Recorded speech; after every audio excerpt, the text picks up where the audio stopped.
I'm Dominique Pryor Anderson. I'm a real estate development and community development consultant. My passion spaces are affordable housing and community development, community developing commercial. So my work really stems from how do we make communities thrive? How do we make them better? And how do we give the neighbor next door a voice and an opportunity to do this work? So I have a channel on school.com, school.com, SKOOL, and it's called From Neighbor to Developer. And I'm on a mission.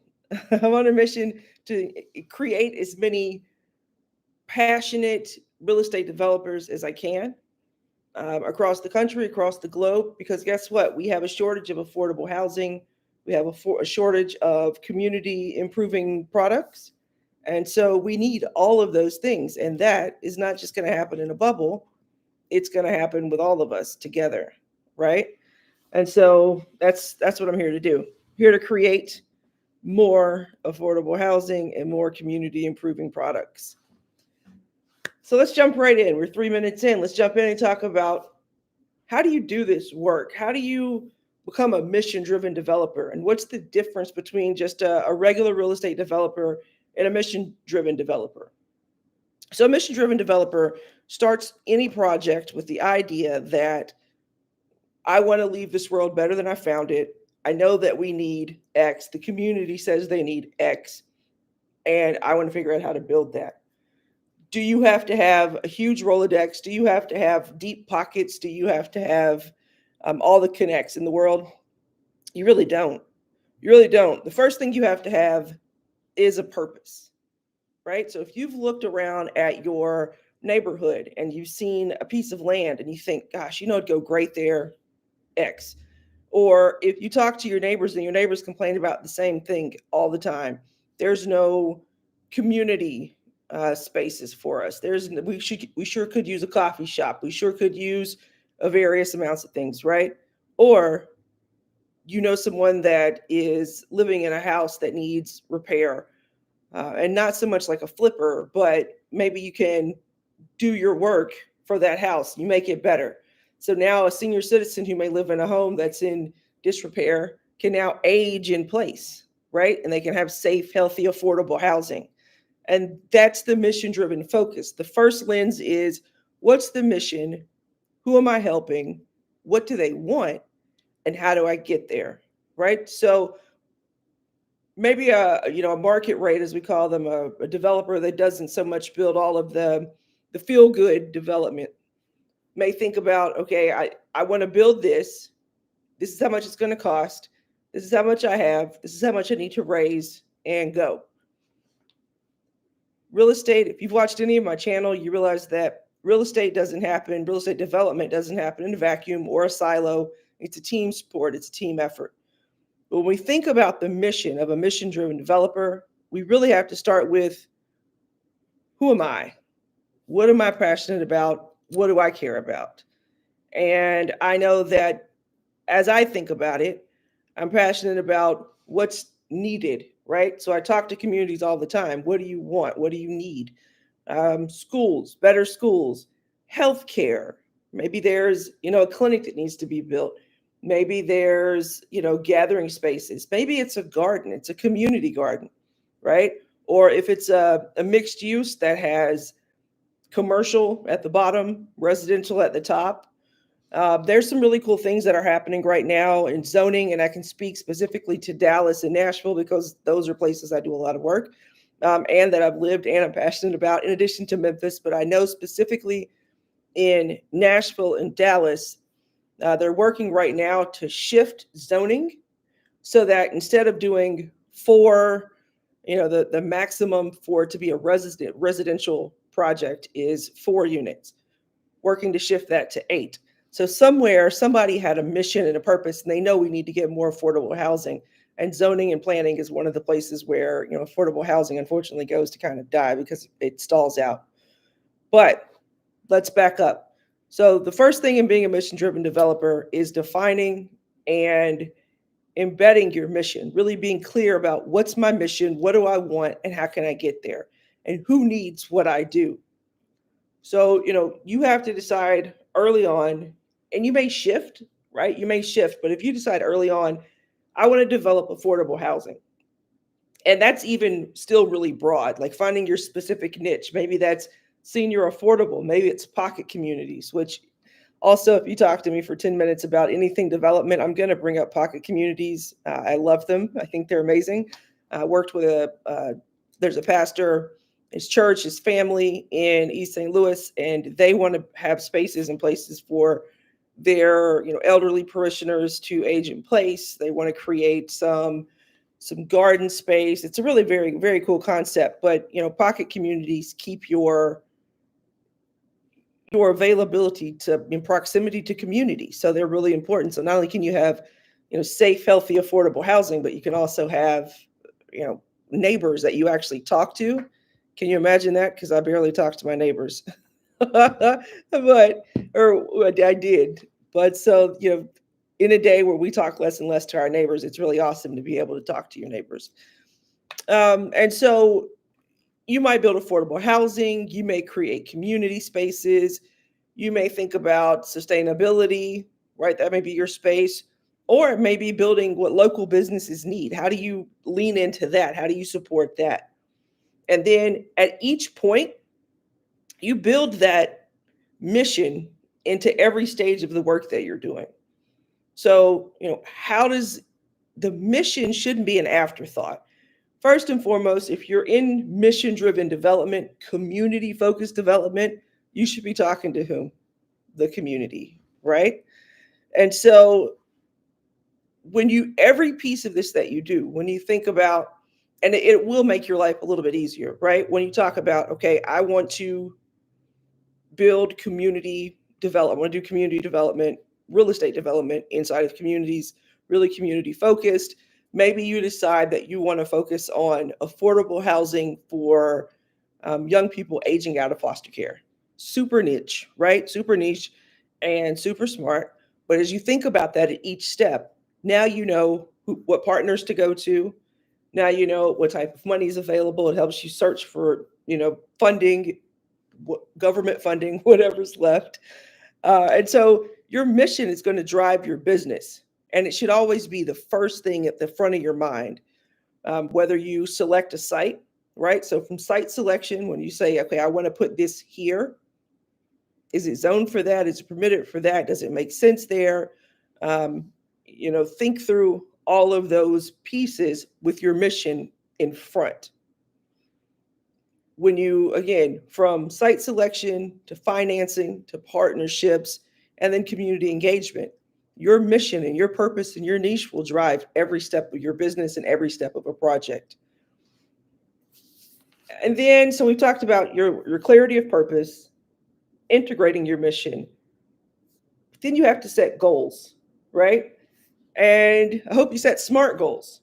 What are SMART goals? SMART, right? They are specific and measurable, achievable, relevant, and time bound.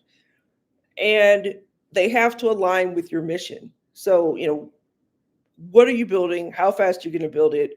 How do you know that you've been successful? So these SMART goals really articulate and lay out your impact SMART goals. That may look like, okay, I want to develop 20 units of permanently affordable housing within the next 3 years, prioritizing young people that have aged out of foster care and they earn below 60% of the area median income. If I just spoke gibberish to you, it's okay. It's okay. Start where you are with what you have. But the biggest thing that you need to understand is this is the community I want to serve. This is how I want to serve them. And this is how I'm going to get there. And it should be very clear, very smart and measurable, right? So that's the mission is the first piece. It drives your work, your clarity of purpose, you're integrating your mission into every stage, and then you're setting your SMART impact goals. Because not just, I want to develop 20 units of affordable housing within the next 3 years. That's a SMART goal, right? But a SMART impact goal goes one step and it prioritizes young people who have aged out of foster care that earn 60% of the area median income or less, right? So now you've created a smart, measurable impact goal. So once you have your mission, we have to think about what does it look like for me as a developer, right? So community first development, mission driven development must always, always, always, always, if you're jotting this down, if you're taking notes, always, always, always, always, one more, always begin with community, right? So we're not thinking about ourselves, we're not thinking about our pockets, we're not thinking about ROI, return on investment, we're not thinking about any of those things. We're thinking about community first, right? So that means that you have to have really deep, really authentic, really thorough community engagement from the beginning. Even I would say it's a dual beginning with what do I want? You will have already driven some of that information gathering, so you know what the community wants. And then once you get that, you do more, right? You go deeper and you dig a little bit more. So it's not just that one meeting. Most cities, most municipalities, and their kind of checklist of developers, they say you have to have that one good community meeting. Nothing good ever came from just one meeting. I promise you, one community meeting. Now, there are a lot of meetings I can only do one of, and that was probably one too many. But community meetings, you should have a lot of touch points early and often, right? And so we want to involve and actively listen. 2 ears, 1 mouth, so we can hear twice as much as we speak, right? Actively listen to residents, understanding their needs and their aspirations. What do they need? What do they want? Where are they? How can we meet them where they are and give them something bigger and make their community better than we found it? Or our community, right? Because I'm really passionate about building developers from their own backyards. So, again, you're what I like to call my target market is the everyman, right? So you're living, every woman, every man, living in your neighborhood, and you want to be a part of the change, but you feel like it's too big. It's a big bite, but it's not too big.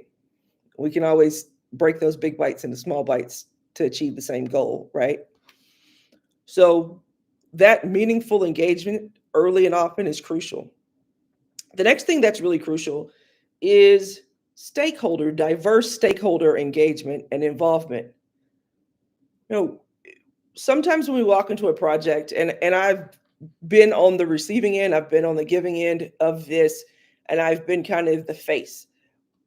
Think about when you walk into a community, think about in your neighborhood or your community. There are probably the same 5 or 6 people who show up and they speak for your neighborhood. They're probably the same 5 or 6, 3, 5, 6, 7 groups, community groups, and organizations that everybody goes to speak for the community. I absolutely do not believe in gatekeepers. I do not. So I feel like it's great that we have community partners and there's organizations who understand the community, but at some point you have to talk to the actual people who live there outside of that organization that's paid to be the face, right? So get a wide, diverse range of stakeholders: future residents, current residents, local businesses, community organizations, and you're going to have your critics. Not everybody's going to love the fact. In your mind, it makes sense. It'd be great. I need to build this housing over here that this group can afford. This great community. They should be here. Everybody should be able to age in place and live here forever. Wonderful. Rah, rah. You've cheered yourself on. You've patted yourself on the back. And then you go to city council and there's a line of people that are like, nope. Nope. And I'll tell you,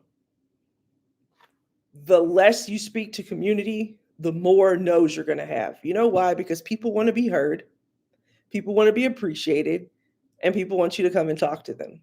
You're not asking permission. And I have this issue with a lot of my large developers. Not necessarily an issue, but I come to this point with a lot of my larger developers who feel like I don't really need to talk to them. I do what I want, or I've been giving money to this organization in this community so that I'm good. I have street cred. Like, that's not really a thing. So cut that out. You really need to talk to a wide group of people. So when we're talking about the community-centric development piece, meaningful engagement, diverse stakeholder involvement, even the groups or the people you think, who do they know? They know enough. I guarantee you, when you don't talk to, Miss Scylla who lives down the street, she probably is going to have more ears to turn than to pull on than you do, right? And if she's lived there for most of her life for a long time and she really loves the community and she's been vocal, you want to include her in the conversations.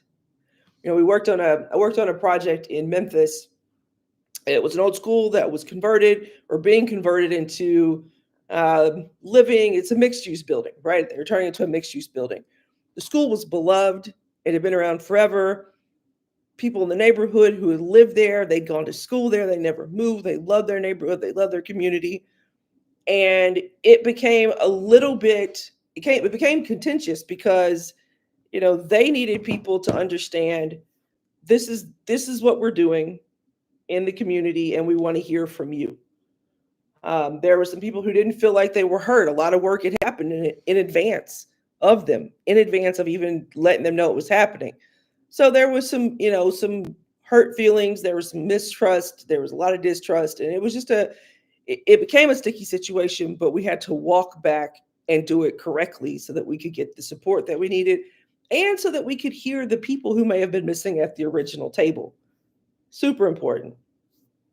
So that leads me into building trust. You have to build trust in long-term relationships because I almost guarantee you, if you go in a neighborhood or a community that is changing or shifting and you have legacy residents, people who've been there, their generations, their families, if you have one project that you're doing there, you're probably going to have two, right? So the will that you start off with, if it's goodwill or ill will, it's going to continue, right? So genuine engagement fosters, long-term relationships. You want to build long relationships. You want to see their kids grow up. You want to meet their grandkids. You want to meet the people. You want to know, what motivates them, what moves them, what drives them, what makes them happy, what makes them sad. And for project success and long-term success of your business, if you're going to go back in that community, you really want to have positive community impact and you want success for your project, right? And so, that school it turned into a project that became much more positive because we wound up doing it the right way. I worked in a project in Nashville in a community. I sat on one side as kind of representation for the community, and then on another side with the developer after that. On both sides, I tell everybody I go to sleep and wake up as me every day. So on both sides, I'm going to be the same person, right? On the community side, I'm absolutely saying, listen, we can't villainize all developers as they show up. We have to have conversations about what are their intentions, and then you need to be clear about your intentions, right? And then on the developer side, it is slow down, listen, engage. You're going to need to invest a little bit more time, money, resources into this community than just showing up once. And that ultimately became, it turned out that we did a benefits agreement, which was wonderful for other communities, right? Like there needs to be a benefits agreement, community benefits agreement, a CBA, so that it's clear when the developers want to come to our neighborhood, there should be a checklist. We created continuous meetings. We created a direct kind of path. When they decided they wanted to go in, they need to go to the council persons first. Well, actually go to the community first and then the council persons, because the council persons in that district or the councilman in that district said, we're happy for it to be, they have to come to you all first and hold X amount of community meetings, and then they can come to us and ask for anything else, right? That's how it should be. And that was, one of my favorite things that I've done is really creating processes and protections for community and a roadmap for, these larger scale developers who want to go in communities that they may have otherwise poo-pooed on, for lack of a better term, because now they have a roadmap to do this again and to do it well. And ultimately, really good community engagement saves you money because you can measure twice and cut once, or you can not measure at all and then wind up cutting and you're costing yourself money. So the more you do community engagement, the happier people are, the less time you spend with council telling you, no, we don't have community support. So you have to go back and come back and go back and do another reading and keep you're paying bills the whole while on land and projects are stalled, right? It all starts somewhere. And so if you just do the right thing first, engage that community and build that trust, it'll save you a ton of time and money. So we've talked about mission alignment. We've also talked about community centric development and engagement. And then you want to think about your impact measurement. Why should you measure your impact? How can you measure your impact, right? So, measuring your impact is crucial for accountability and to demonstrate the value of the work, right? To that community, those stakeholders we talked about, whether it's community organizations, community, your public-private partnerships, potential partners, funders. Everybody wants to know, how are you showing up? How are you leaving this place better? So the developer I worked with in Nashville can say, you know what, here was our impact. We showed up when we have a community benefits agreement. We heard the community. We had X amount of community listening sessions and community meetings. We've met with council X amount of times. We've met with small business, and we've also decided to create a business district, right? So they can show, not only are we here to talk about parking spaces, which, by the way, as you do this work, you'll start hearing that parking spaces are dirty words, and that's across Dallas, or across Texas and Tennessee. Everybody's really, really, really concerned about parking spaces, which are important. It's interesting, but parking is a highly contentious issue. And so, create that impact. I would even go as far as, whether, funders are asking for it or not, create your impact reports so you can make that a part of your process, as reporting the impact and the good that your development work is doing. Sure, the easy metrics are, I stood up 40 units of affordable housing, it's at these AMIs, and we're done, walk away. That doesn't have to be it. Again, I just listed a whole lot of kind of intangibles, a lot of things that people don't think about, but they make those impact reports go further, and they give your organization a heart. So let me check the chat here, see if I make sure I'm not missing anything. No, looks good. All right, perfect. So we're measuring impact. So what are the other key things that we should think about? You need to have key performance indicators, KPIs. I think everybody maybe we're familiar with KPIs, but what you want to know is, you want to have clear check marks of things that show, okay, we're aligned with our mission and our impact goals. We said that we were going to do these 6 things. We said that we were going to feed into the community in these 6 ways, and we're doing that. We're doing all those things, right? So, you have your number of affordable housing units. What about the percentage of local materials used? What about the types of developer partners that you have, right? Development partners. Who's your general contractor? Is there an ethnicity? Is there a gender? Is there a ability? What are we attaching to all of our individuals to give really good metrics and for our key performance indicators? Is there amount of energy that you're saving in your process? Is it green building? Are the units going to be green? Are you creating jobs? Are you creating fresh food through a community garden? There's a whole lot of ways to put this together to be a really good developer. And then, as you're thinking about impact, what's the data collection? How are you collecting this data? And so, it's really practical, and it's important for small developers to collect data related to your impact efforts. You need to keep notes, take a lot of pictures. Pictures are always, no one's ever gotten to the time to write an impact report and gone, I have too many pictures. No, People get to the end and they have to write impact reports and they go, oh, we should have taken more pictures. We should have made more notes. You think you're going to remember these things and you may or may not, right? All right. Timoteo has a question. How do you measure the impact of your projects over time? So, over time, if you set out your initial focus for your project, if you say, okay, I want those 40 units, I want to engage this many people in the community, over time, you should be able to say, okay, we've created those KPIs, right? Those performance indicators.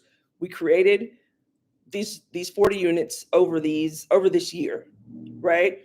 We also infused, 10, 20, $30,000 in the community because we also improved a playground at the school nearby.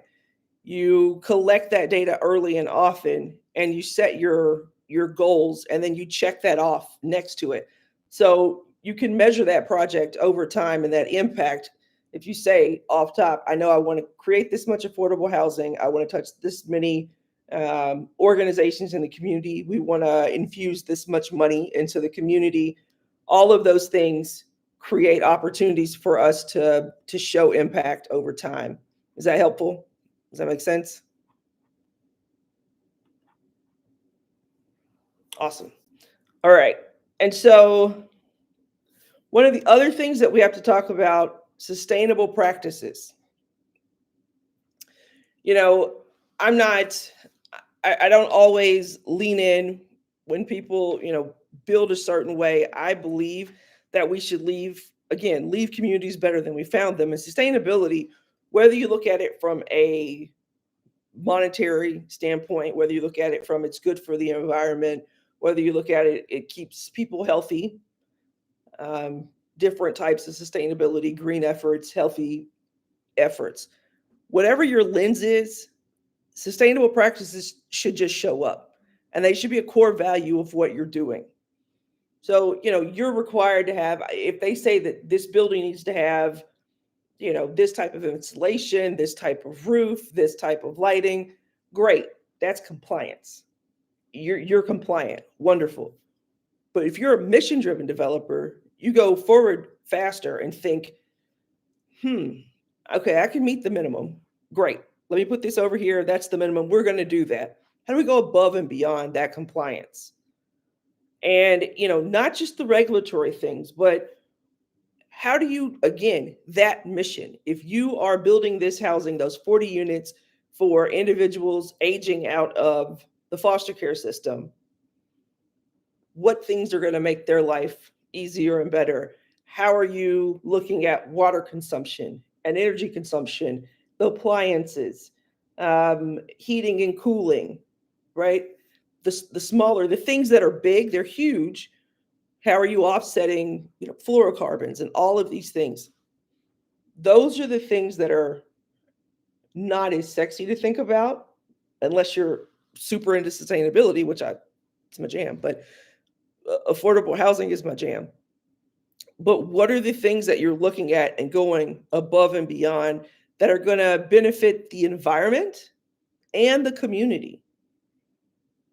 I love Living Walls in Nashville. Forget the hotel, but they have a living green wall, and a lot of places are doing this, right?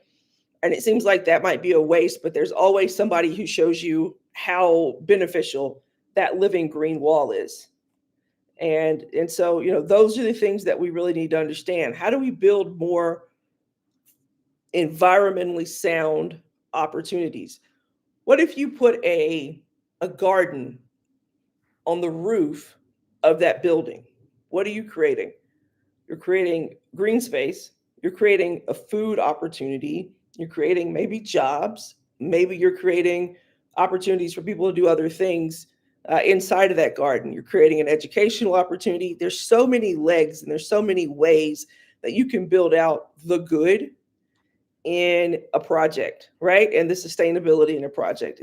It's really quite amazing to watch sustainable projects come together. So as you kind of start down your road of mission-driven development, listen, the one thing, if we walk away with nothing else today, I really want you to walk away with, what can I dream? Dream the biggest, most impossible, wildest, crazy thing you can that seems like it'll make sense, that seems like it'll make that community better. Dream that big, crazy thing. Listen, I am the biggest dreamer, right? So dream the big, impossible thing. Then go back, look at your mission, go back to talking to your people, go back to your stakeholders, go to your funding, right? All of these pieces go together. But, that sustainability, if you build something really, really cool and something that's as beneficial for the community as the environment, I think you'll win. I'm almost certain you'll win, right? And then practical and affordable strategies. So, what are some simple, cost effective, sustainable practices that you can implement as an emerging developer? Energy efficiency, right? Energy efficient design, locally sourced and recycled materials. When I was at the Wondery at Vanderbilt, they had a wall. So there was the Wondery Innovation Center. It was in a space that used to be forest, right? It was trees. It was all trees and grass.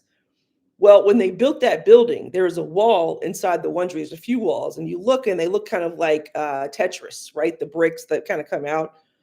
And if you didn't know, it was wood, but if you didn't know, someone would tell you, and it was almost always me when I gave a tour, that said the wood you see on the wall is from the trees that were where the forest was, where the building is now.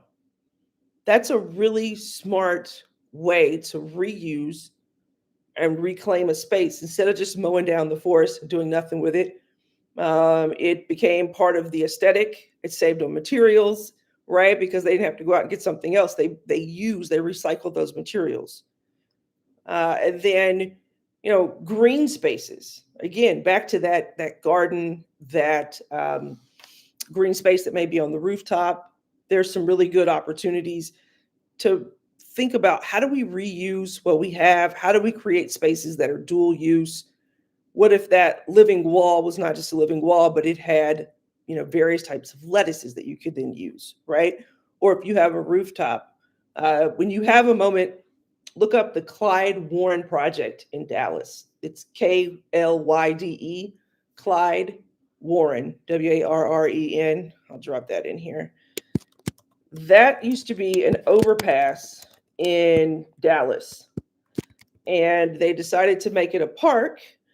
The real estate council, TREC, which is where I work, they made it a park. And so the Clyde Warren Park was an amazing project. It was a huge deal. I was just sitting with the guy, one of the gentlemen that helped develop this project.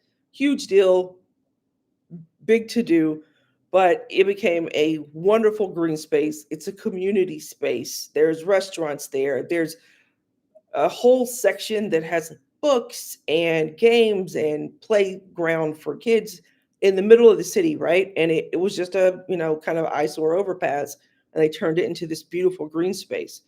So these are type of projects. Those are honestly the dream. Like, those are the dream for somebody like me who nerds out on creating just really cool community spaces and then community projects. So think about that green, and then focus on water conservation. What are you putting into your project that's going to help conserve water, that's going to make sure that, if there's a drought, that we don't have brown lawns, and we can create opportunities for communities to keep beautification, right? Because we don't want to be a part of creating a, less than desirable, less than beautiful space. So, think about your sustainable practices as your core values. Your mission is your mission. Your relationships are important. Define your mission, focus on community, think about impact and measurement. Think about your sustainable practices. These are some of the pieces that we've put together, right? I think we motored through this, but I want to take any questions anybody may have. You can drop them in the chat. I love questions. And I also want to send you to school.com, to our community, from neighbor developer. Drop that in there, school.com. It's a free community. So we're there, and I'm creating a space for individuals who, may have never thought that they could be developers. There's this, misconception that you have to be, somebody else. And that's not true. You can be you. It takes time, it takes knowledge. That's what I'm here to do, right? I think that's my purpose, and I know that's my passion. So in addition to working with other developers and nonprofits and municipalities to help them figure out, how do we do this good work? How do we develop affordable housing? How do we develop community improving projects? Or if we have deep pockets, like I actually lead Trek Community Investors, how do you take the money that you have and put it into the hands of the people doing this work every day? So there's a few ways that you can really create an impact. I hope this was helpful. We motored this thing. We motored this thing in 38 minutes. I feel pretty proud of that. I hope I didn't go too fast. This is my very first live. Again, it was slightly terrifying, but but I did it. So we're here. And this is recorded, and I will put it on my channel. And of course, as always, visit Dominique Anderson Consulting channel. I'd love for you to like, share, subscribe. Thank you, Keisha Moore. Thank you for that. That is great information. Thank you, Timoteo, for your question, Timothy Anderson. And with that, I think we may actually be done today. I think we figured it all out. What do you guys think? We figured it all out? We know all the things? Yeah, I think so too. I think we know all the things. I love this. I think I'm going to do this every week. What do you think? Yeah, I think I love this. I think I want to do it every week. This wakens up my teacher gene, which lives deep in my core now. All right. Well, that's it. And we've killed it in 39 minutes. I don't believe in belaboring, but I want to say thank you. Yay, thank you for my cheers. And with that, as always, I will bid you adios. Join school.com. Come on over. Whether you're experienced or new developer, come on, jump in the community. Whether you need the information or you want to be a resource, it's a free community, and you can iron sharpens iron. You can help each other. All right. Happy Monday, everyone. Have an amazing, amazing week.